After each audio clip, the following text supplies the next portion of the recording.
Selamat datang semuanya, saya Gabriel Baali dan ini adalah persiapan kita untuk praktikum mobile computing di minggu ke-9. Hari ini kita nggak cuma ngoding loh, kita bakal jadi arsitek digital, kita akan bangun aplikasi Android pertama kita benar-benar dari nol. Oke, siap? Biar gampang, coba deh bayangin bikin aplikasi itu mirip banget sama bangun rumah. Serius, kita mulai dari yang paling dasar, yaitu fondasinya. Terus kita lihat blueprintnya, bangun ruangannya satu-satu, dan ya, terakhir kita sambungin semua ruangan itu. Nah, ini dia rencana kerja kita hari ini. Pertama, kita bangun fondasinya, itu soal instalasi. Kedua, kita bakal coba baca resepnya, maksudnya struktur proyeknya kayak gimana. Terus kita mulai tata ruangannya pakai activity dan layout. Keempat, kita belajar cara buka pintu antar ruangan pakai intent. Gak lupa ada sedikit tips anti-error buat yang baru pertama kali. Dan terakhir, kita bahas soal proyek pertama kalian nanti. Nah, setiap rumah yang keren itu kan butuh fondasi yang kuat ya kan? Buat kita, para developer aplikasi, fondasi kita itu ya lingkungan kerja kita. Namanya Android Studio. Tenang aja, instalasinya itu gampang banget kok.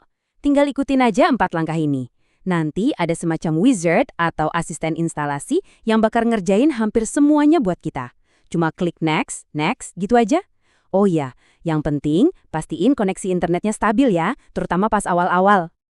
Oke, fondasi udah beres. Sekarang kita masuk ke tahap selanjutnya, baca blueprintnya. Atau kita bisa sebut ini resep aplikasi kita. Disinilah kita bakal lihat di mana letak semua bahan penting dan apa gunanya masing-masing. Iya, bener banget. Anggap aja setiap folder dan file di proyek Android kalian itu adalah bahan atau langkah dalam sebuah resep. Semua ini kita butuhin buat menciptakan aplikasi yang lezat. Oke, mari kita bedah resepnya. Folder Java itu ibarat langkah-langkah memasaknya. Disinilah semua logika aplikasi kita berada. Terus ada res, ini tuh bahan dan dekorasinya. Semua yang kelihatan sama mata. Kayak layout, gambar, teks, ada di sini. Lalu ada Android Manifest.xml. Ini kayak daftar semua bahan yang kita pakai. Dan terakhir, Build Gradle, ini instruksi dari chefnya, yang ngatur gimana semua bahan ini dirakit jadi satu aplikasi utuh. Oke, resepnya udah kebayangkan? Sekarang waktunya kita masak. Atau kalau pakai analogi rumah tadi, kita mulai menata ruangannya. Nah, di dunia Android, ruangan ini kita sebut sebagai activity dan layout. Nah, masih ingat kan sama mata kuliah PBO atau pemrograman berorientasi objek? Disinilah ilmu Java kalian bakal kepake banget. Kita bakal pakai Java buat menghidupkan setiap ruangan di aplikasi kita. Nah, ini bedanya. Gampangnya gini. Activity yang filenya .java itu adalah otaknya. Dia yang ngatur apa yang terjadi di satu layar. Kalau layout yang filenya .xml itu tampilannya. Dia yang ngatur apa yang kita lihat, kayak perabotannya gitu. Jadi, satu itu fungsinya, satu lagi penampilannya. Jadi, yang paling penting buat ingat itu ini.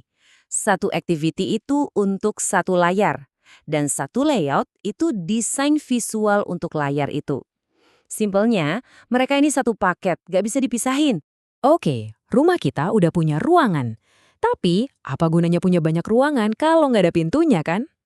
Nah, di Android, pintu untuk pindah dari satu layar ke layar lain itu namanya intent. Jadi, intent itu apa sih? Gampangnya, intent itu kayak kunci pintu digital.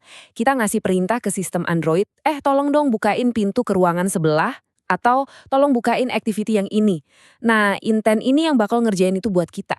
Cara pakainya di kode gampang banget, cuma 2 baris. Pertama, kita bikin kuncinya. Kita tulis intent sama dengan new intent, terus di dalamnya kita kasih tahu kita berangkat dari sini itu this, tujuannya mau ke target activity.class. Udah, kuncinya jadi.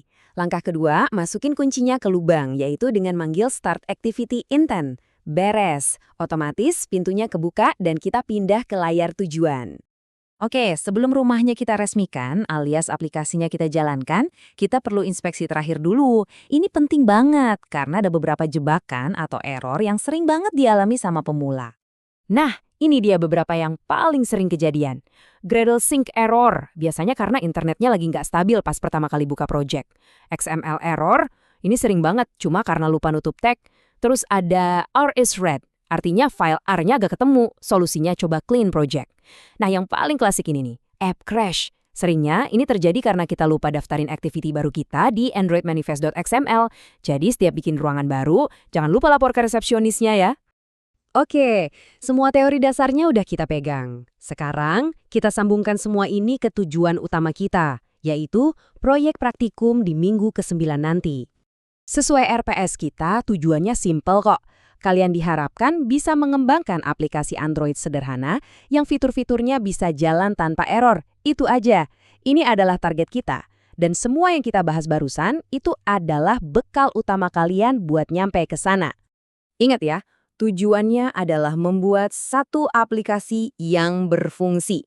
Mungkin kedengarannya simpel, tapi ini adalah langkah pertama yang paling besar buat kalian di dunia mobile development. Jadi, kenapa ini semua penting? Karena sekarang rumah pertama kalian sudah berdiri. Fondasinya ada, blueprintnya ada. Pertanyaannya sekarang adalah, ruangan apa yang bakal kalian bangun selanjutnya? Selamat mengerjakan praktikumnya ya.